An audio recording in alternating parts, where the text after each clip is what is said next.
ചേലക്കരയിൽ ആദ്യമായി വിവിധ തരം ദോശകളുടെ രുചിക്കൂട്ടുമായി ദോശ ഡൈൻ ഉടൻ പ്രവർത്തനം ആരംഭിക്കുന്നു. ദോശകൾക്ക് പുറമെ ഊത്തപ്പം, ഇഡ്ഡലി, ചപ്പാത്തി, പൊറോട്ട തുടങ്ങിയ വിവിധ തരം വിഭവങ്ങൾ ഇവിടെ ലഭ്യമാണ്. Opening shortly in Chelakkara. Devadasan Antony Thachiparambil അച്ഛന്റെ 62ാം ശ്രാദ്ധാചരണം ഭക്തി നിർഭരമായി നടന്നു.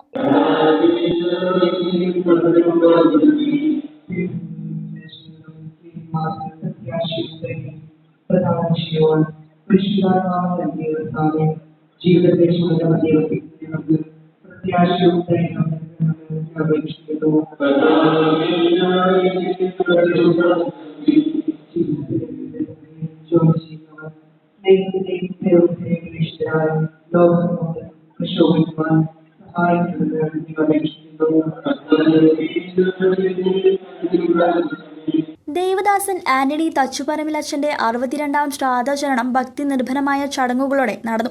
രാവിലെ നടന്ന തിരുകർമ്മങ്ങൾക്ക് പാലക്കാട് രൂപതാ മെത്രാപ്പോലിത്തമാർ പീറ്റർ കൊച്ചുപുരയ്ക്കൽ മുഖ്യ കാർമ്മികത്വം വഹിച്ചു.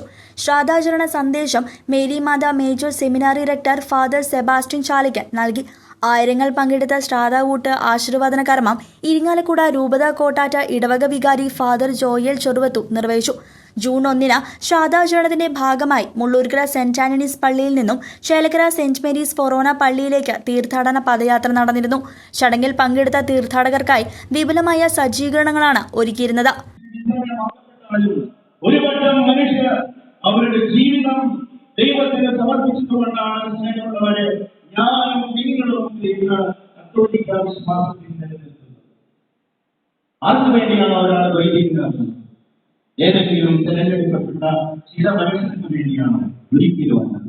മാർപ്പാപ്പ മുതൽ ഒരു സാധാരണ വിശ്വാസി വരെയുള്ള സകലമായ വിശ്വാസികൾക്കും ഒരു വൈദികന്റെ ശുശ്രൂഷ ആവശ്യമില്ല. മാമോദീസ മുതൽ ശബക്കട വരെ അതിനപ്പുറത്തേക്കും ഒരു വൈദികന്റെ ശുശ്രൂഷ ആവശ്യമില്ല.